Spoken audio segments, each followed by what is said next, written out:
एक सेठ था,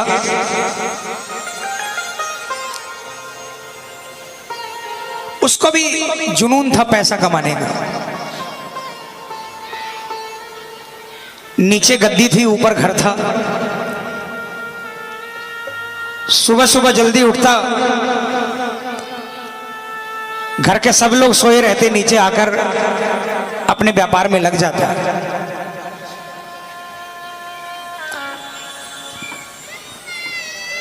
पत्नी बेटी लेकर नीचे ही आती। सुबह से लेकर रात तक वो सिर्फ अपने व्यापार में मगन रहता। घर वाले बीवी बच्चे कभी कहते कि हमें छुट्टी का दिन है, बाहर घुमाने के लिए ले चल पड़ो, या हमारे साथ आज मार्केट के लिए चल पड़ो, तो सेठ तिजोरी खोलकर गड्डी निकाल कर दे देता। कहता पैसे ले जाओ, गाड़ी खड़ी है, ड्राइवर खड़ा है, गाड़ी लेकर चले जाओ, ड्राइवर को लेकर चले जाओ, तुम काम करके आ जाओ, मुझे डिस्टर्ब मत करो, मुझे अभी पैसा कमाना है।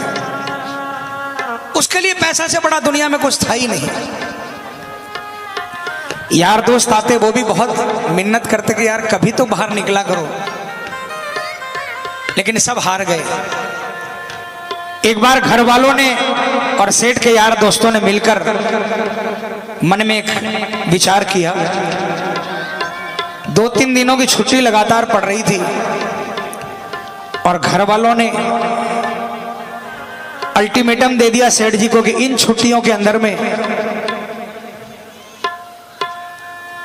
हमको बाबा श्याम के दरबार में, सालासर जी दरबार में, रानी सती दादी के दरबार में दर्शन करने जाना है और आपको साथ लेकर जाएंगे। सेठ ने बहुत मना किया। घर वालों ने भी अनशन कर दिया कि अगर नहीं चलोगे तो खाना पीना सब बंद कर देंगे। सेठ इतना निर्दयी नहीं था, हार गया और प्लान सफल हो गया। घर के बीबी बच्चे और सेठ के यार दोस्तों ने मिलकर एक बड़ी लग्जरी बस करी और सब कोई मिलकर गाड़ी में बैठकर सुबह सुबह बाबा श्याम के दरबार के लिए निकल पड़े। गाड़ी के अंदर में कोई झांझ बजा रहा था, कोई मजीरा बजा रहा था, कोई ढोलक ढपली बजा रहा था, भजन गा रहा था, कोई नाच रहा था कोई। लेकिन सेठ वहां पर भी मोबाइल लेकर सौदा कर रहा था। खाटू पहुंच गए, धर्मशाला में जाकर रुके, नहाया धोई करी और जब धर्मशाला से बाहर निकले मंदिर जाने के लिए तो किसी के सिर पर चूरमे का थाल था, किसी के हाथ में प्रसाद की थैली थी, कोई ढपली लेकर धमाल गा रहा था, कोई निशान लेकर नाच रहा था। सेठ वहां भी मोबाइल से सौदा कर रहा था। बाबा के मंदिर की सीढ़ी आई, सेठ ने कान पे से मोबाइल नहीं हटाया। अब की बार उसकी धर्मपत्नी ने झपट्टा मारकर मोबाइल छीन लिया। अरे कुछ तो शर्म करो, अब तो बाबा का दरबार आ गया, अब तो ये व्यापार और कारोबार को थोड़ी देर के लिए तिलांजलि दे दो। सेठ मन महसूस कर रह गया। बिना मन के उसने पहली सीढ़ी पर कदम रखा। लेकिन प्रेमियों, झूठ नहीं कहता, जो नहीं गए हैं उनको बता दूं, 13 सीढ़ी है और पहली सीढ़ी से ही कुछ कुछ होने लग जाता है। सेठ को भी लगा कि कुछ अलग सा हुआ है उसके साथ। एक एक सीढ़ी चढ़ता गया, सेठ के मन के भाव बदलते गए और 13वीं सीढ़ी पर चढ़ने के बाद जब वो बाबा श्याम के दरबार में सामने पहुंचा और बाबा से नजरों से नजरें मिली, सेठ एक टक निहारता रह गया, आंखें फटी की फटी रह गई। चंद सेकंड के अंदर में सेठ की आंखों से आंसुओं की धार बह निकली और सेठ मन ही मन बाबा से कह रहा है, बाबा मैंने तो सोचा था कि पैसा कमाने से बड़ा नशा दुनिया में किसी चीज में नहीं है, लेकिन मैं गलत था, मैं अभागा था बाबा, जो इतने बरसों तक आपके दरबार से दूर रहा। आज आपकी आंखों में झांक कर देखा, जो नशा आपकी आंखों में है उस नशे के आगे दुनिया का हर नशा फीका है बाबा। सेठ काफी देर तक बाबा के सामने खड़ा आंसू बहाता रहा। मन ही मन बातें करता रहा। परिवार वाले दर्शन करके आए, सेठ को हाथ पकड़ा। सेठ ने कहा तुम जाओ, अभी मैं थोड़ी देर में आता हूँ। क्या तो आने के लिए तैयार नहीं था, क्या मंदिर खाली था। घंटों बाबा के दरबार में बाबा से बातें करता रहा। आखिर में उसने शीश झुकाया, दंडवत प्रणाम की और कहा बाबा आज आपसे वादा करके जाता हूँ। मैंने सुना है हर महीने की 11 को आपके दरबार में लाखों लोग आते हैं। मैं भी आपके दरबार में हर 11 को आऊँगा, अकेला नहीं आऊँगा। मेरे शहर में जो भी आपके दरबार में आना चाहेगा उसको अपने साथ लेकर आऊँगा, गाड़ियाँ भर भर कर आऊँगा। ये वादा करके सेठ चला गया। अगले महीने 11 आई, सेठ फिर बाबा के दरबार में आया। अब की बार कई गाड़ियां लेकर आया, पूरे शहर को न्योता दे दिया। सेठ इसी तरह आने लगा। 2 4 6 महीने बीते। एक 11 के दिन जब सेठ घर से निकलने लगा, मुनीम जी आवाज लगाई। मुनीम ने, सेठ जी कहाँ जा रहे हो? सेठ ने कहा मूर्ख तुझे पता नहीं आज 11 है, मुझे बाबा श्याम के दरबार में जाना है। मुनीम ने कहा सेठ जी आपको शायद याद नहीं, कल एक व्यापारी का फोन आया था जो कि बाहर से आ रहा है और 50-60 लाख का व्यापार है, सौदा है, और आज शाम को वो वापस देश से बाहर चला जाएगा। अगर ये सौदा हाथ से निकल गया तो बहुत नुकसान होगा। आप एक काम करो, 11 की जगह पूर्णिमा को चले जाना। सेठ ने सोचा मुनीम सही कह रहा है, आज इस व्यापारी से सौदा कर लेता हूं। 4 दिन बाद पूर्णिमा आएगी, पूर्णिमा को चला जाऊंगा, क्या फर्क पड़ता है। सेठ माया में उलझ गया। 50 लाख का सौदा करने के लिए रुक गया।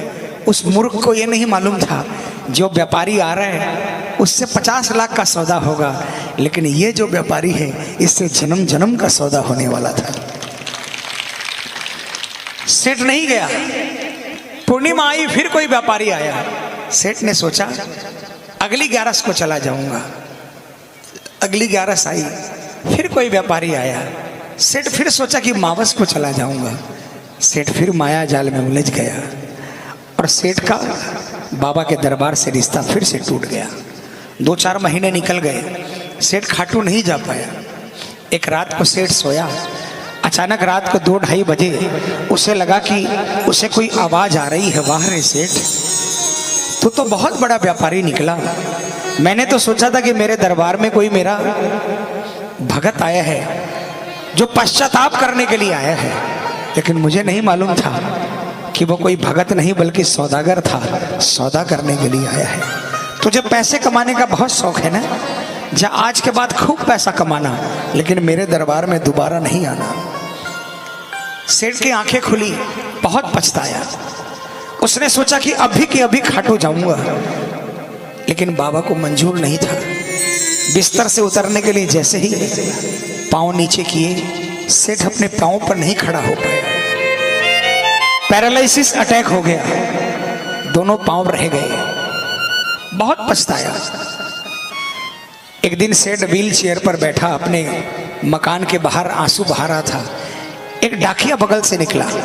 सेठ ने डाकिया को आवाज लगाई, है डाकिया, तुम तो कलकत्ता, दिल्ली, बंबई न जाने कहां कहां का संदेशा ले जाते हो, क्या मुझ गरीब का एक संदेशा मेरे बाबा श्याम के दरबार में ले जाओगे? डाकिया ने कहा मेरा तो काम ही ये है, और जब से इंटरनेट आया है लोग व्हाट्सएप और फेसबुक और मल्टीमीडिया के द्वारा चैटिंग कर लेते हैं। बहुत मंदा धंधा है, धंधा बहुत मंदा है। बोलो तुम्हारा क्या संदेशा है? डाकिया को सेठ ने क्या कहा, डाकिया ने सेठ से क्या कहा, और सेठ को फिर डाकिया ने क्या कहा, और डाकिया ने बाबा के दरबार में जाकर क्या संदेशा सुनाया। आइए प्रेमियों, विश्वास दिलाता हूं, जो भी मन में उधेड़ गुण है, जो भी मन में सवाल है, जो भी परेशानी है, इस भजन के माध्यम से आप अपना संदेशा भेज देना। मैं आपका डाकिया बनने के लिए तैयार हूं। 15 मई को 11 है। अगर मैं जिंदा बाबा के दरबार में पहुंचा तो मैं विश्वास दिलाता हूं आपको, आपकी हाजिरी पहले लगाऊंगा, मेरी हाजिरी बाद में लगाऊंगा बाबा के दरबार में। आइए, उस सेठ ने डाकिया से क्या कहा। मैं निवेदन करूंगा 15 मिनट इधर उधर किसी से बात मत करना, कोई बगल वाला आपसे बात करे ना, उसको बोल देना 10 मिनट रुक जाओ, अभी मुझे मेरे बाबा से बातें करनी है, ठीक है? आइए।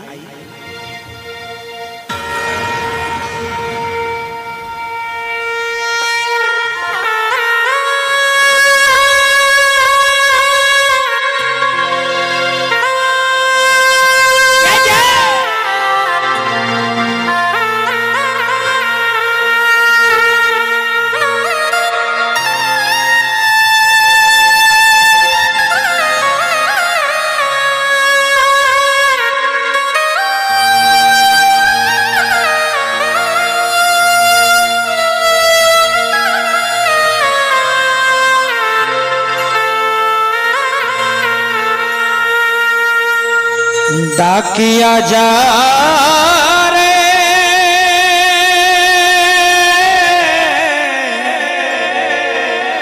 शाम ने संदेशो दीजे, शाम ने जाए तू कह दीजे, भगत थार दर्शन ने तरसे।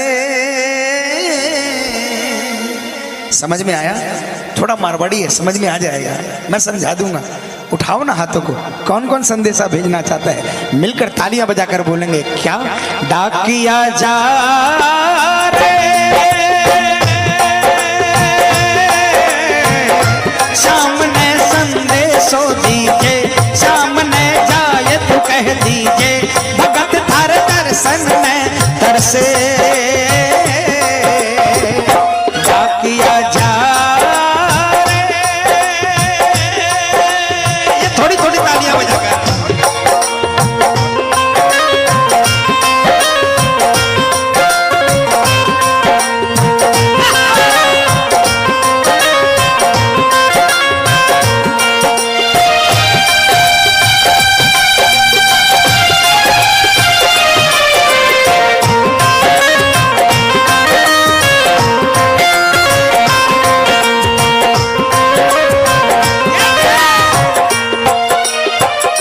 बजाओ ना। डाकिया ने कहा कौन से गांव थारो शाम बसो है, इतनो मान बता दे सेवक रे।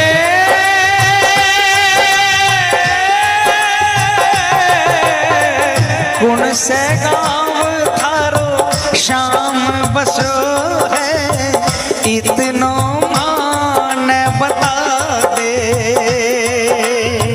घर तेरे पास है कोई निशानी, माने तू दिखला दे। कैया जानूंगा पहचान मैं हूँ छोरो अनजान, कैया जानूंगा पहचान मैं हूँ छोरो अनजान, कैया शाम शुहोसी मिलन।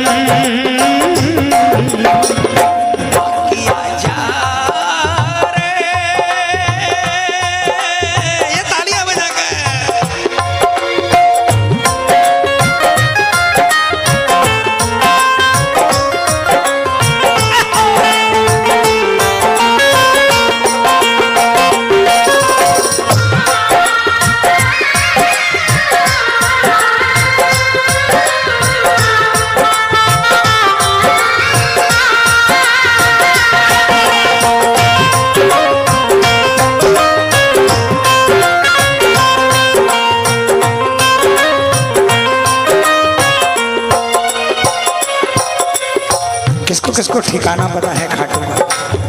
तालियां। सेठ ने कहा खाटू में है श्याम जी को मंदिर, शिखर ध्वजा लहरावे। डाकिया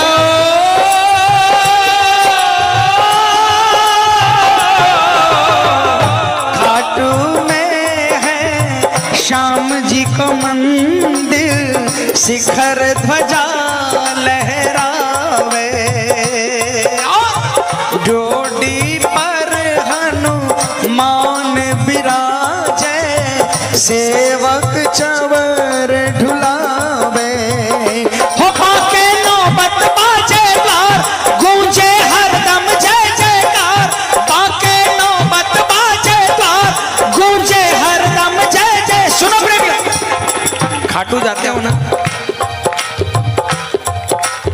जब छोटी सीढ़ियों से दर्शन करने चढ़ते हो, अखंड ज्योति वाले चबूतरे पर नगाड़ा रहता है, नगाड़ा वाला भी रहता है, तालियां बजा, उसके हाथ से डंडा लेकर माथे से लगाकर जो भी अरदास हो वो अरदास कहकर 5 बार उस नगाड़े पर वार किया करो, और जो भी आपकी श्रद्धा हो 10, 20, 50, 100 उस नगाड़े वालों को दे दिया करो, अरदास पूरी होती है।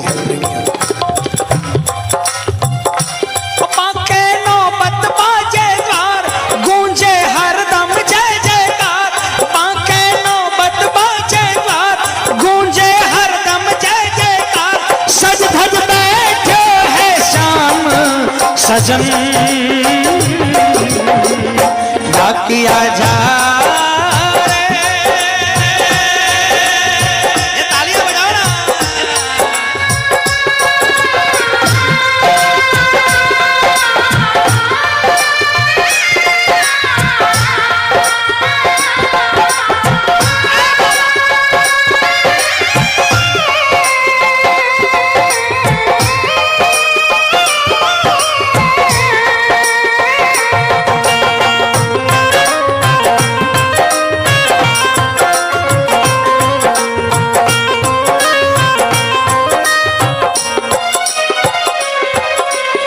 डाकिया सेठ से विदाई लेकर निकला, खाटू पहुंचा, बस से उतरा, लोगों से पूछा भैया श्याम बाबा का मंदिर कहाँ है? लोगों ने बताया बाबा के मंदिर के पास पहुंचा। डाकिया भी सीढ़ी पर कदम रखा, डाकिया को भी कुछ अजीब महसूस हुआ, डाकिया सीढ़ी चढ़ता चला गया, 13वीं सीढ़ी पर पहुंचा। ध्यान देना, जब कोई कोरियर वाला आता है, डाकिया आता है, घंटी बजाता है, और जब आप दरवाजा खोलते हो ना तो डाकिया या कोरियर वाला पहले आपको नहीं देखता, पहले अपने झोले में हाथ डालता है और झोले से आपकी चिट्ठी निकालता है, फिर आपकी तरफ देखकर आपकी चिट्ठी आपको सुपुर्द करता है। अभी तक डाकिया ने बाबा को नहीं देखा था, तालियां बजाना।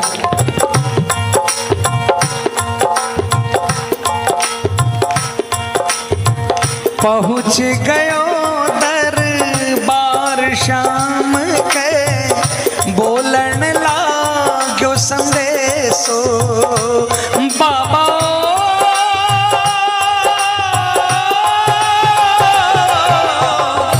बन बैठो कद श्याम दीवानो, कुछ ना रयो अंदेशो। डाकिया ने जैसे ही अपने थैले में हाथ डाला, चिट्ठी निकाली ना, बाबा की तरफ देखा, डाकिया के होश उड़ गए, चिट्ठी हाथ से छूट गई, डाकिया की आंखों में भी आंसुओं की धार बह गई, फूट फूट कर रोने लगा, संदेशा सुनाना भूल गया। अचानक उसे लगा कि कोई आवाज आई, अरे डाकिया, तू जिस काम के लिए आया है वो काम तो बता। डाकिया बाबा के चरणों में गिर गया, उसने कहा बाबा, मैं अभागा डाकिया, जिंदगी के 40 साल साइकिल के 2 पहियों पर बिता दिए, इसका संदेशा उसको सुनाया, उसका संदेशा उसको सुनाया, मेरी सुनने वाला आज तक कोई नहीं आया। रिटायरमेंट के 2-3 महीने बाकी बचे हैं, ये तो भला हो उस सेठ का जिसने मुझे आपके दरबार का पता बता दिया। मैं सेठ का संदेशा जरूर लेकर आया हूं, लेकिन अब आपसे विनती करता हूं, मुझे यहां से नहीं जाने दो बाबा, अपने चरणों की सेवा दे दो, कुछ नहीं चाहिए, दिन भर आपकी और आपके भक्तों की सेवा करूंगा, आपके प्रसाद की अगर आधी रोटी भी मिल जाएगी उसी में संतोष करके अपना जीवन बिता दूंगा। बन बैठो कद शाम दीवानो, कुछ ना रहो अंदेशो। ओ आखड़ ल्यासो बरसीदार, चैया सावन की फुहार। आखड़ ल्यासो बरसीदार, चैया सावन की फुहार। देख सावरिया बोलो यह वचन।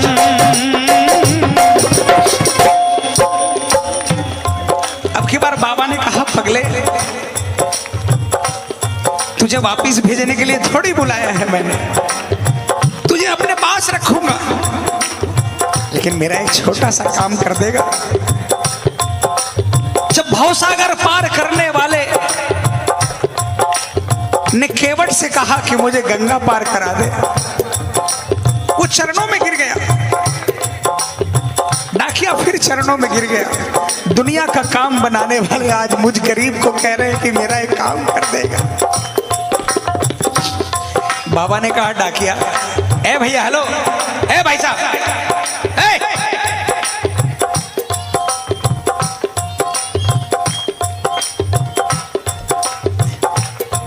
बाबा ने कहा, पगले, जिस सेठ की चिट्ठी लेकर आया है ना, अगर उसको संदेशा वापस नहीं सुनाएगा मर जाएगा वो।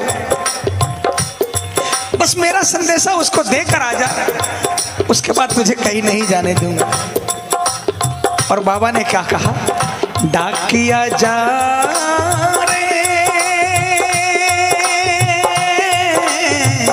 संदेशों सेवक ने दीजे, सेवक संदेश न तरसे। संदेशों सेवक ने दीजे, सेवक संदेश न तरसे। सेवकिया राह तेरी निरखे, डाकिया जा।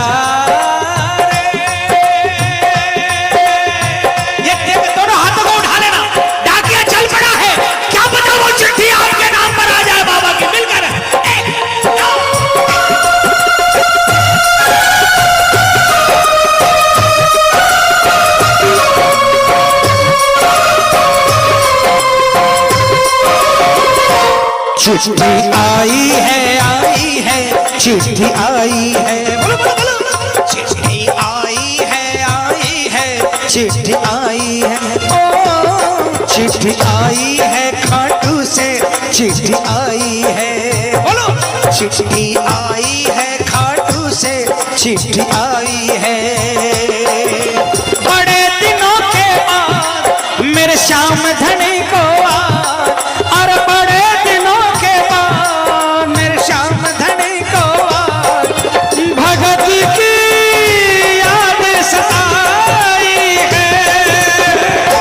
चिट्ठी आई है, चिट्ठी आई है, ओ चिट्ठी आई है, चिट्ठी आई। डाकिया ने ये नहीं सोचा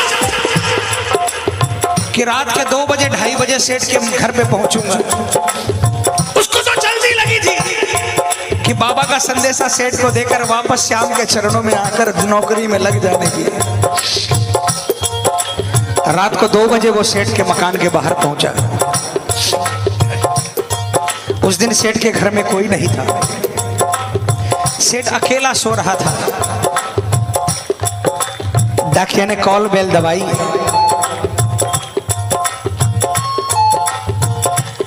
अचानक सेठ की नींद खुली। उसने सोचा आधी रात के वक्त कौन आया। अचानक उसे याद आया, डाकिया आया है, मेरे बाबा का संदेशा लेकर आया है। उठकर बैठ गया, लेकिन वो भूल गया कि उसके तो पांव नहीं है। घसीटते घसीटते व्हील चेयर पर पहुंचा और व्हील चेयर को धकेलते धकेलते दरवाजे तक पहुंचा। तालियां बजाना।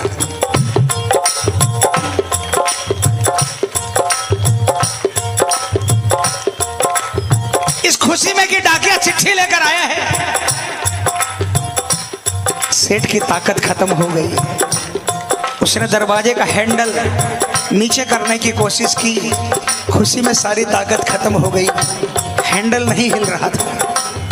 बहुत कोशिश की, बाहर से डाकिया बार बार घंटी बजा रहा है और अंदर से सेठ बार बार हैंडल को ऊपर नीचे घुमा रहा है। आग बाहर भी लगी है, आग अंदर भी लगी है। अंदर आग इसलिए लगी है कि जल्दी से जाकर डाकिया के गले लगूं और बाबा का संदेशा सुनूं, और बाहर आग इस बात की लगी है जल्दी से सेठ को संदेशा देकर बाबा के चरणों में सेवा करने के लिए पहुंच जाऊं। काफी समय बीत गया, सेठ की आंखों में आंसू आ गए और अचानक उसने आओ देखा न ताओ और हैंडल पर हाथ रखकर एक जोरदार जयकार लगाई, हारे के सहारे की, और उसने जोरदार ताकत लगाई, हैंडल नीचे हो गया, दरवाजा खुल गया और सेठ बाहर डाकिया के चरणों में जाकर गिर गया। सेठ डाकिया के चरणों में गिर गया, डाकिया सेठ के चरणों में गिर गया। दोनों गले लगने लगे। डाकिया ने चिट्ठी निकालकर सेठ के हाथों में दी। सेठ ने कहा, नहीं, मुझ पापी को मत दो, आप तो मेरे बाबा के करीब जाकर आए हो, आप अपने हाथ से मुझे संदेशा सुना दो। बाबा ने क्या कहा?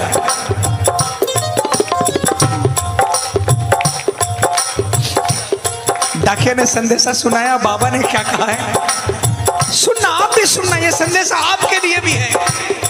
बाबा ने कहा, कह दीजिए तू जाए सेवक ने तेरो बुलावो आसी, सेवक रे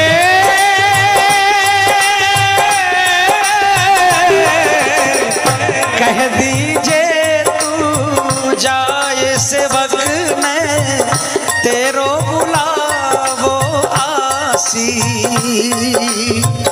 सबकी आस पुराऊं तो तू कैया रह जासी, तेरी सारी जानू बात पूरी करसूं मन की आस, तेरी सारी जानू बात पूरी करसूं मन की आस, पर बढ़ा मेरे काने कदम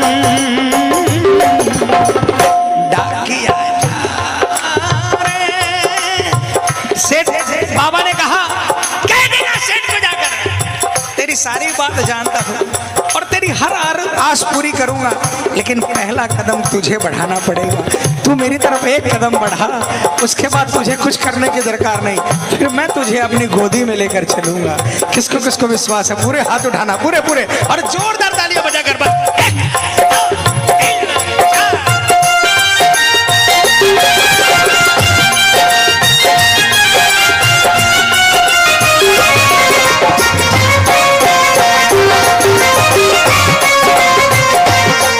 पुष्पांजलि वाले की, पुष्पांजलि वाले की, लीले घोड़े वाले की, पुष्पांजलि वाले की, लीले घोड़े वाले की, गोदी में सो जाऊं, मेरा दिल करता है शाम के भजनों में खो जाऊं, मेरा जी करता है शाम के भजनों में खो जाऊं। किसका किसका मन करता है?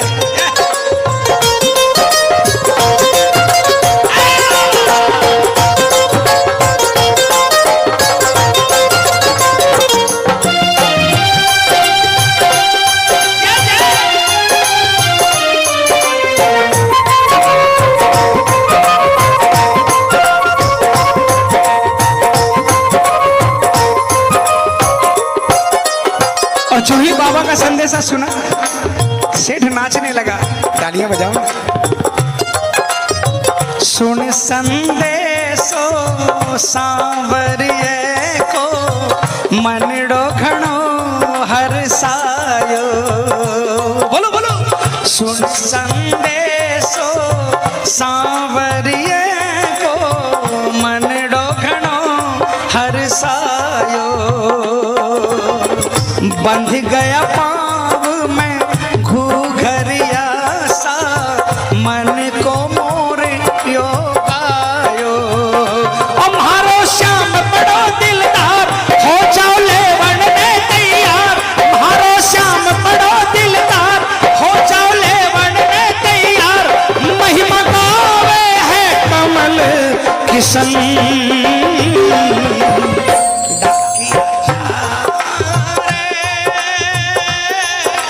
देखो आपका डाकिया मैं हूं, कोई फीस नहीं लूंगा। भजन खत्म हो गया, मेरी तरफ से आखिरी लाइन है, पूरे हाथ उठा लो, पूरे पूरे और जोरदार आवाज में सिर्फ ये 2 लाइनें कह देना, विश्वास दिलाता हूं आपका संदेशा बाबा के दरबार में पहुंच जाएगा। क्या